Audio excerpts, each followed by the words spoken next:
This is CNN. At CNN in Hong Kong, I'm Christy Lustau. And I'm Andrew Stevens. Welcome to CNN Today. Coming up. We, the jury, in the above entitled case, find the defendant not guilty of a lewd act upon a minor child as charged in count 5 of the indictment. Not guilty on all counts. Michael Jackson returns home a free man after a jury acquits him in the child molestation case. And for the first time in a year, Iraq and the world get another glimpse of Saddam Hussein as he prepares to stand trial. And 5 African presidents visit their US counterpart who pledges to speed up the flow of financial aid.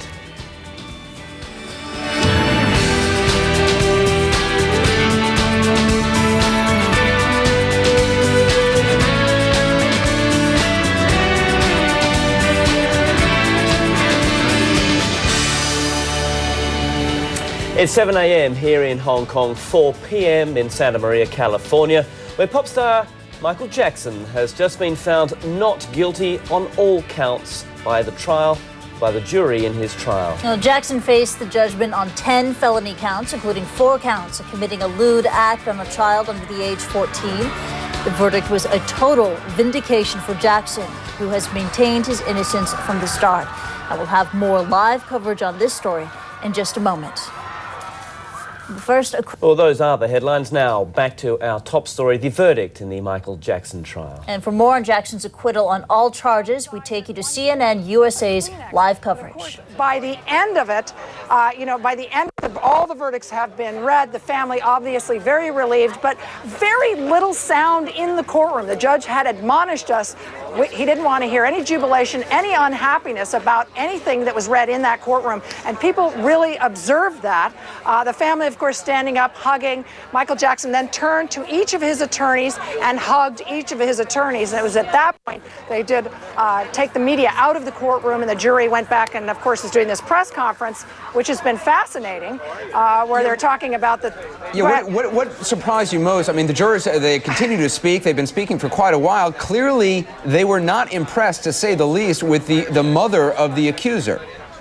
No, and that's what many of us here had been saying all along. The credibility of the mother was huge, and at least 2 of the jurors took offense because apparently during her testimony she snapped her fingers. At one point, snapped her fingers and said, "People in our culture don't do that." Looked directly at one of the Hispanic jurors who turned out to be the foreman, and he thought to himself, that's in my culture. She's snapping her fingers at me. He said that really turned me off. Some of the other ones saying they had a closet full of evidence, but it just really wasn't enough. And another thing that was interesting was, many people saying, well, Michael Jackson, he's strange, he's kooky, he's weird. Well, a couple of the jurors said they didn't feel that way. They felt he was someone that they could walk up to on the street and say hello to. So just some very interesting insights into what they saw during the trial. Rusty, we're seeing pictures right now of Michael Jackson when he was leaving the courtroom. He looks stunned, just kind of holding his hand up, not even really reacting to the crowd. He then seemed to kind of liven up a little bit before he stepped into his SUV, gesticulating a little bit more. But in the courtroom itself, you said he cried a little bit? Is that what you said? Well, it's difficult to say cried, Anderson, because I was directly behind him. He did not move. He stared straight ahead while the clerk was reading. But there was also a camera in the courtroom for our overflow listening room, and a couple of folks in there said they did see him pick up a Kleenex at one point, about the 3rd or 4th count, and dabbed his eyes. But that was it. There were not huge smiles. There was not this great, sigh of relief. You couldn't see anything like that. So really, not the jubilation that you would expect for a verdict like this. It is a fascinating afternoon. We're going to be covering it all this hour. Rusty, we'll talk to you a little bit later on. Rusty, thanks. Neverland now, Michael Jackson's private live-in amusement park devoted to happiness. Well, it has been a pretty unhappy place, as you can imagine, these past few months. The mood there, well, it must have brightened today. You might think of it now as happily ever after. And Brooke Anderson is standing by the Jackson Ranch, where Jackson is now. Brooke, what's the scene there? Oh, jubilation is the scene, Anderson. Michael Jackson arrived home a short time ago from the courthouse after hearing his fate, after hearing he was acquitted of all 10 charges, and he was greeted by a horde of fans. There are hundreds of fans, about 200 fans here now. They keep arriving in droves. I spoke to one lady. She said this was the happiest day of her life. Defense attorney Tom Mesereau arrived here a short time ago as well, about 15 minutes ago, to go see Michael Jackson and the family. The crowd surrounded his car, chanted Mesereau, Mesereau, Mesereau, and chanted thank you, thank you, thank you. A big scene here, a triumphant scene. Also some presence of law enforcement here. We've got highway patrol cars and officers here. Michael Jackson's Neverland fire truck also made its way to the front gate a little bit earlier. We've had some Neverland employees also showing their excitement. I saw chefs, I saw housekeepers walk to the front of the gate, pump their fists in triumph. So it is a scene of jubilation, and here at Neverland the party just keeps on growing. Anderson, an interesting point to make: about a week and a half ago I was here when the head of security exited the gate, made an impromptu speech to the fans and said, when it is an appropriate time, we will celebrate. So there is a celebration going on behind me. I don't know if they have anything formal planned in the future, when that would be, who would be invited, but like I said, everyone elated here at Neverland. And we'll be, of course, waiting to see if there's any kind of statement from any of the Jackson family or Jackson camp at Neverland. We'll check in with you a little bit later on. A lot of people weighed in about the trial. The only opinion, of course, that really counted in the end was the jury's. Today they spoke first with their verdict and then in front of the cameras. CNN's Ted Rollins is live in Santa Maria with more on the jury's reaction. Ted, what surprised you most? Well, Anderson, they're still talking. That surprised us in the amount of information that they have given us. They didn't like the mother in this case, and they kept referring to the instructions they were given, saying that reasonable doubt was not achieved. They say they worked hard. They said they were surprised that they were able to come to a verdict today, saying that the weekend really helped them clear their mind and come to a consensus. They also said that if they met Michael Jackson on the street, they'd say he's just a regular guy. We all came in with our personal beliefs, and some of those did differ, but we spent a lot of time really seriously studying the evidence and looking at the testimony and the jury instructions, and obviously came to an agreement. As a parent, you know, it's something that you are constantly, every moment of your day, you're protective over what happens to your children. And I guess I might be speaking maybe for myself and a few others, jurors, that, you know, what mother in her right mind would allow that to happen, or you know, just freely volunteer your child, you know, to sleep with someone, and not just so much Michael Jackson, but any person for that matter. So that's something, you know, that mothers, I think, are naturally concerned with. It's very emotional, and I wasn't the only one crying, okay, even though it might be because I'm sitting up front. All right, I had to pass it around. But after deliberating for as long as we did, and emotions everybody goes through, and, you know, just everything, it just realize that it's done and it's over, and that we all can now go on with our lives.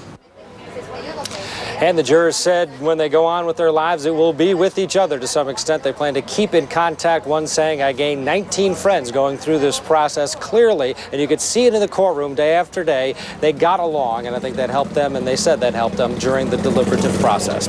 Anderson. Ted, I heard one of the jurors commenting about some of the literature, or perhaps literature is too fancy or highfalutin a term for some of the, you know, porn magazines, whatever they were, or the artistic books of photographs of naked children. The guy I saw commenting, I think it was the jury foreman, said, you know, they may be disturbing, not my cup of tea, but they're not illegal. So those images didn't seem to play a big role with the jury. And they said that they kept referring to the jury instructions. It came down to reasonable doubt, which is what the instruction is. They said that they looked through the porn, they looked at the fingerprints, and then you're right. In the end, they said It's legal to possess, and it is what it is. We followed our instructions. This was our verdict. We're going to play more of what the jury had to say a little bit later on tonight on 360. Ted, we'll check in with you shortly. Now, of course, begins the guesswork. What went right for Jackson? Where did the prosecution go so wrong? Prosecution gave a press conference. Helping us cover all the angles tonight, two people who have followed this trial from the get-go. CNN senior legal analyst Jeffrey Toobin joins us from Washington, and from Santa Maria, defense attorney Ann Bremner. Ann, let's start out with you because you are there. Your thoughts? Surprised? No, I'm not. Either verdict, guilty or not guilty on all counts, would have been rationally based on the evidence. And the prosecution faltered and failed in their case in many ways. And I thought for a long time there could be an acquittal or a hung jury. That having been said, they gained momentum at the end, and I thought there was a specter of conviction on some of the counts. But that was, some momentum, but not clearly that there would be a conviction. So I'm not surprised. There's a lot of jubilation out here today. There's not a lot of shock out here, frankly, Anderson. It's not like the O.J. Simpson verdict where people's jaw drops. This is simply one that I think was rationally based. Jeffrey, jurors said, they weighed all the evidence and they couldn't name one particular thing that really swayed them. Is there one particular thing the prosecution could have, should have done differently? One big thing, and that is count one, the conspiracy count. I have never seen a trial where a single count dragged down a prosecution more than this one. Just to refresh people's memory, count one, Jackson was charged with conspiring with his employees to hold the accuser's family essentially prisoner, kidnapping them after the Martin Bashir documentary ran in 2000. Count was just almost no evidence that Jackson be conspiracy. But far worse than that is that the evidence that the government put on to try to prove that count, to putting on the mother saying she was a victim of kidnapping and company, was so implausible and so bad that it dragged down the entire prosecution and allowed the defense to put the accuser's family on trial. So the decision to charge count one was the fatal flaw in this prosecution. Well, let's play a little bit of what Tom Sneddon had to say after all the not guilty verdicts were in. He gave a press conference. Thankfully, this time he didn't tell too many jokes. Last press conference. My past history of Mr. Jackson had absolutely, unequivocally, nothing to do with our evaluation of this particular case. That's been a nice little 30-second soundbite that the media has used to try to justify this thing, but it had never had anything to do with either the sheriff's investigation or our decision to file. And did Sneddon just blow this case?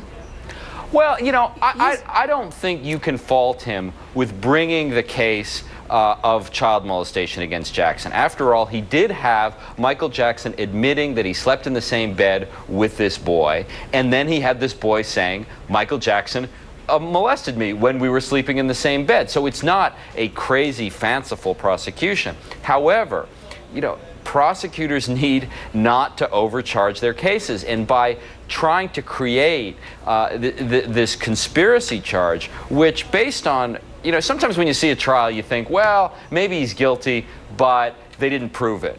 With that conspiracy charge, I am convinced that Michael Jackson is absolutely innocent of that. And it's a rare prosecution that I sit through where I think there's just not even a chance that the defendant's even guilty. There's a lot to talk about, and we want to talk to you a little bit later on. Jeffrey, as well, we're going to bring you back in just a few minutes. I just got to move on to some other things. We'll talk to you again shortly. All right. Now, we will have more on the Michael Jackson acquittal later in this hour, but when we come back, some other news. The U.S. President praised 5 African nations for setting a democratic example. But the leaders of those nations told Mr. Bush his aid plans do have a problem.